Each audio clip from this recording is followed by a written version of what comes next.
ከኢቢኤስ ቴሌቪዥን ኢቢኤስ ቢዝነሳችን አሁንም እንደቀጠለ ነው። እየተከታተላችሁን አብራችሁን ቆዩ። ወደ ሌላኛው በዝርዝር ወደምንመለከተው ጉዳይ ልውሰዳችሁ። የኢትዮጵያ የካፒታል ገበያ በይፋ ስራ መጀመሩን ተከትሎ በውጭ ሀገር የሚኖሩ በሚሊዮን የሚቆጠሩ ኢትዮጵያውያንና ትውልደ ኢትዮጵያውያን በአክሲዮን ገበያው መሳተፍ ይፈልጋሉ። የዲያስፖራው ማህበረሰብ ከሀገሪቱ የኢኮኖሚ እድገት ቀጥተኛ ተጠቃሚና ባለሀብት የሚሆንበትን በርም ተከፍቶለታል። ለመሆኑ በውጭ ሀገር የሚኖሩ ኢትዮጵያውያን በዚህ የገበያ መድረክ ላይ እንዴት መሳተፍ ይችላሉ የሚለውን በተመለከተ ሃይማኖት ወርቁ የሚከተለውን አዘጋጅታለች።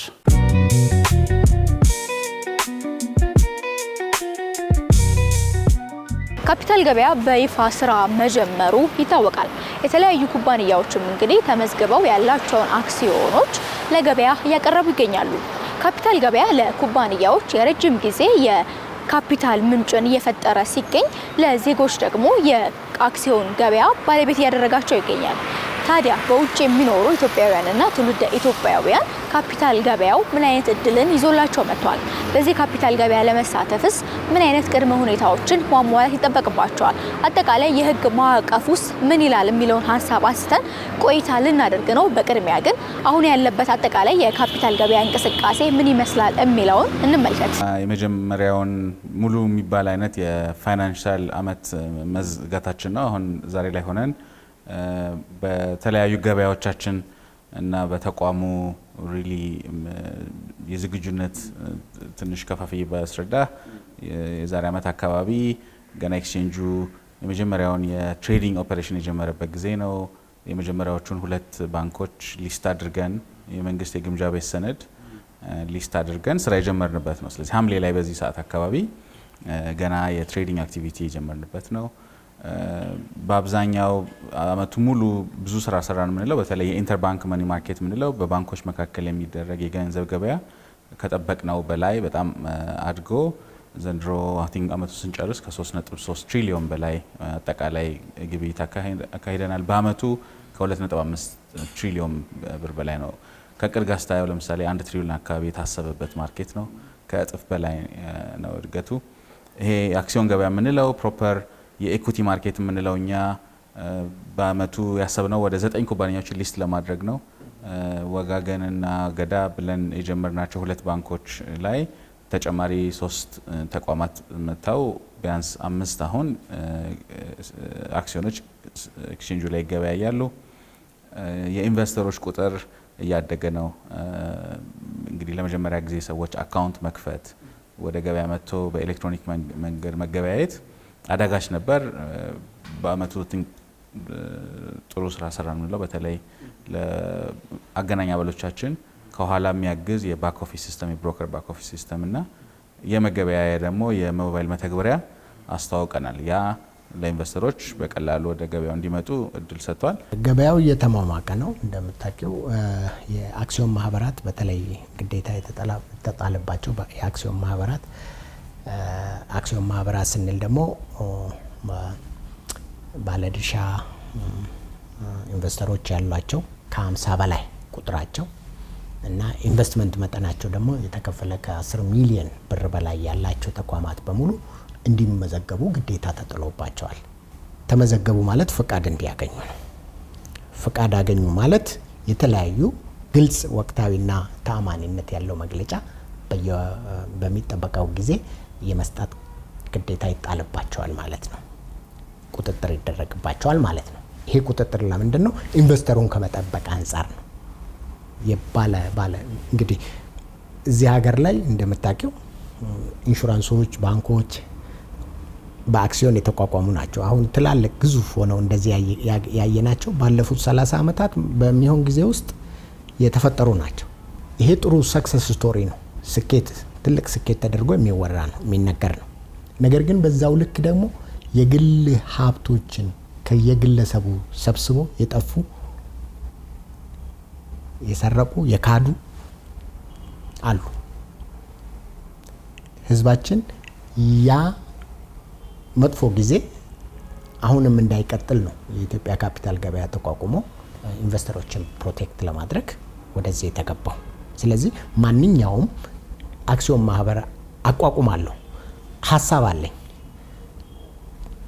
በጣም ለሀገር የሚጠቅም ኢንቨስት ላደረገ ኢንቨስተር ሁሉ የሚጠቅም ሀሳብ አለኝ ያለ ሰው ሰነዱን አዘጋጅቶ መግለጫውን አዘጋጅቶ በኢትዮጵያ ካፒታል ገበያ ባለስልጣን ፈቃድ አግኝቶ ገንዘብ ከህዝብ መሰብሰብ ይችላል። ከሀገር ውጭ የሚኖሩ ኢትዮጵያውያንና ትውልደ ኢትዮጵያውያን በአክሲዮን ገበያው ለመገበያየት ምን አይነት ቅድመ ሁኔታዎችን ማሟላት ይጠበቅባቸዋል? እዛው ባሉበት ሆኖ ይህንን የአክሲዮን ገበያ ማካሄድ ይችላሉ ወይንስ ደግሞ እዚህ ባሉ የካፒታል ገበያ አከናዋኞች በውክልና ነው ይህንን ግብይት መፈጸም የሚችሉት? የኢትዮጵያ ካፒታል ገበያ ስርዓት ሲመሰረት ኤክስቼንጁም አንዱ ትልቅ እሴት የሚያየው የኢትዮጵያን ዳያስፖራ ኮሚኒቲ ነው። በዋናነት የዲስፖዛብል ኢንካም ከኛ የተሻለ ስለሚሆን እውቀትም ስለ ካፒታል ማርኬት ያለው እውቀት ከኛ የተሻለ ስለሚሆን ለምሳሌ አሜሪካን ብናይ ከ330-40 ሚሊዮን አሜሪካውያን 100 ሚሊዮን የሚያህሉት ቀጥተኛም ባልሆነ መልኩ የአሜሪካ ካፒታል ማርኬት ላይ ኢንቨስተር ናቸው። ያ ማለት ከ10 ዳያስፖራ ወይም ከ8 ዳያስፖራ ቢያንስ 3-4ቱ ኤኩቲ ኢንቨስትመንት ምን እንደሆነ ያውቃል ወይም መኒ ማርኬት ፈንድ ምን እንደሆነ ያውቃል ማለት ነው። ያንን እውቀት ኢትዮጵያ ውስጥ አምጥቶ መተግበር አያቅትም። ስለዚህ ዳያስፖራ መጥቶ አገልግሎት ሰጪ እንዲሆን እንፈልጋለን። ለዳያስፖራ የሚሆኑ ፕሮዳክቶች ክሬት እንዲደረጉ እንፈልጋለን። ግን አሁንም ቢሆን ቀጥተኛ የሆኑ ፕሮዳክቶች አሉ። ለምሳሌ አክሲዮን በካፒታል ገበያ መጥቶ መግዛት፣ ስቶክ ኤክስቼንጁ ላይ ኢንቨስት ማድረግ ከባድ አይደለም። አንድ ዳያስፖራ ካለበት ቦታ ሆኖ ወይም በወኪል ኢንቨስትመንት ባንኮችን ኮንታክት ማድረግ፣ ኢትዮጵያውያን ስላለን የብሔራዊ መታወቂያ ወይም ናሽናል አይዲ እንጠይቃለን። ለዳያስፖራው ደግሞ ፓስፖርት እንጠይቃለን። ከዛ ወጣ ያሉት ኬዋይሲ ሪኳየርመንቶች እዛ የለመዷቸው ናቸው። እኛ አዲስ ምን የሚሆንብን ለምሳሌ የገቢ ምንጭ፣ አመታዊ ገቢ ምን የሚሉ አይነት ሌሎች ደንበኛህን እወቅ የሚሉ አይነት ጥያቄዎች ከኢንቨስትመንት ባንኮቹ ከመጡ እነሱን አድሬስ ማድረግ ነው። ገንዘብ በተለመደው በሚልኩባቸው መንገዶች በመላክ ኢትዮጵያ ውስጥ ያሉ አክሲዮኖች ላይ ኢንቨስት እንዲያደርጉላቸው ለአገናኝ አባሎቻችን ኢንስትራክሽን መስጠት ይቻላል። አሁን ያለን ነዋይ የሞባይል መተግበሪያንም አሁን ለዲያስፖራዎች አክሰሲብል እንዲሆን እናደርጋለን። የሙከራ አመት ስለነበረ እስከ ይሄንን 6 ወር በሀገር ውስጥ ብቻ ነው እንዲሰራ ያደረግነው። ከዚህ በኋላ ግን ካሉበት ቦታ ሆነው ፈንድ እንዲያደርጉ ኢንቨስት እንዲያደርጉ እንፈልጋለን። ዋና ቁም ነገር በተለይ ለዲያስፖራ ኮሚኒቲ የካፒታል ማርኬት ትርጉም ሰጪ ነው፣ ኢንቨስትመንት መዳረሻ ነው ብዬ የማስበው ከዚህ በፊት ኢኮኖሚው ወዴት እንደሚሄድ ፕሬዲክት ማድረግ በማይቻልበት ዘመን ውስጥ ዲያስፖራ ሁል ጊዜ ኢንፍሌሽንን ሄጅ የሚያደርግ የኢንቨስትመንት መዳረሻዎችን ብቻ ነበር የሚፈልገው። ኦፐሬሽናል የሆኑ ማኑፋክቸሪንግ ወይም አገልግሎት ሰጪ ስራዎች ውስጥ አይገባም፣ ወይም እርሻ ውስጥ ሲገባ አታያውም። ብዙ ጊዜ ሪል ስቴት አካባቢ ነው ኢንቨስትመንቶቻችን። አሁን ግን ማክሮ ኢንቫይሮንመንቶቹ በጣም ስቴብል እየሆኑ ነው። ስለዚህ የዛሬ አመት የገዛሁት ቤት በሚቀጥለው አመት በ5 እጥፍ ሊጨምርበት የሚችለው ምንም እድል የለም። ስለዚህ ያንን የማክሮ ኢኮኖሚ ኢንቫይሮንመንት እንዲረዱት እና የኢንቨስትመንት አማራጮቻቸውን በስነ ስርዓት አሁን እንዲተነትኑት ነው ጥሪ የማቀርበው። ስለዚህ አገራቸው ውስጥ ኢንቨስት ማድረግ የሚፈልጉ ዳያስፖራዎች ነው ያሉን፣ እሱ ጋር ምንም ጥርጥር የለውም። ግን ኢንቨስት ሲያደርጉ ግን የት ጋር ኢንቨስት ላድርግ ሲሉ ዳይቨርስ የሆነ ኢንቨስትመንት አማራጮችን እንዲያስቡ ነው የምንፈልገው። ሪል ስቴት ኢንቨስትመንት ሊኖራቸው ይችላል፣ ሪተርን ያሏቸው ሌሎች ኢንቨስትመንቶች ሊሆኑ ይችላሉ። ካፒታል ማርኬትንም ደግሞ እንደዛ ማሰብ አለባቸው። የግምጃ ቤት ሰነድ መግዛት ይችላሉ፣ አክሲዮን መግዛት ይችላሉ። ወደፊት ደግሞ የምናመጣቸው ፕሮዳክቶች ሊኖር ይችላሉ። ከሱ በተጨማሪ ደግሞ የኮሌክቲቭ ኢንቨስትመንት ስኪም የምንላቸው ፈንዶች መፈጠራቸው አይቀርም። ስለዚህ ዳያስፖራ ኮሚኒቲው ሴቭ ሲያደርግ ሲቆጥብ የረዥም ጊዜ ቁጠባውን በተለይ ወደ ካፒታል ማርኬት ላይ እንዲቆጥብ ጥሪ እናቀርባለን።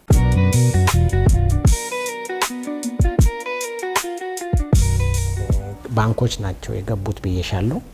ባንክ ውስጥ ደግሞ የነበሩ ድሮም አክሲዮን ባለቤቶች የነበሩ ናቸው አካውንት ከፍተው አሁን ወደዛ የገቡት።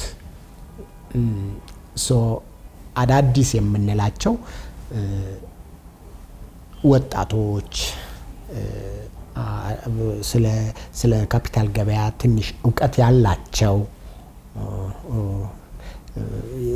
የተሻለ መረዳት ያላቸው ሰዎች መጥተው ጠይቀው ምናምን አካውንት ከፍተው እንትን ሲያደርጉ ባለፈው ኤክስፖ ነበረን፣ የኢንቨስተር ኤክስፖ ነበረና እዛ ላይ ስናይ ነበር። ወጣቶች የተለያዩ ቦታ ላይ ያሉ ምናምን ኢንትረስትድ ሆነው ሲያደርጉ አይተናል። ይሄ ነገር መስፋት አለበት ነው። እያንዳንዱን ዜጋ ማንንም ወደ ኋላ ሳይተው እያንዳንዱን ዜጋ የሚያካትት መሆን አለበት ነው። ይሄንን ለማድረግ ህዝቡን ማስተማር ያስፈልጋል ነው። ህዝብ ማስተማር ያስፈልጋል። ከድሮች ጋር ሊሆን ይችላል። ለምሳሌ ድሮች ብዙ ገንዘብ ይዘው ይቀመጣሉ። ኢንቨስት እንዲያደርጉ እንዴት እንደሚሰራና በምን መልኩ እንደሚከናወን መንገር ማስተማር። የኛ ማህበረሰብ ደግሞ እንዴት ነው አንዱ ሰርቶ ጥሩ መሆኑን ሲያይ ብዙዎች ይመጣሉ። ይሄ ባህላችን ነው። ፈርስት ሙቨር መሆን ቴንደንሲ ብዙ የለንም። ስለዚህ ያንን በማድረግ ህዝባችንን የማስተማሩ ስራ ትልቁ ያልተተወ ነገር ግን አሁን ባለው ሌሎች አስቸኳይ ስራዎች ምክንያት የተረሳ የሚመስል ነው። የዕለተ ሰኞ ኢቢኤስ ቢዝነሳችን ይህንን ይመስል ነበረ። በቀጣይም የተለያዩ የቢዝነስ መረጃዎቻችንን ይዘን በሐሙስ ዝግጅታችን የምንመለስ ይሆናል። ቃል ኪዳን ታደሰና ቁም ነገር ተስፋዬ አብረናችሁ ቆየን። ሰላም ቆዩ።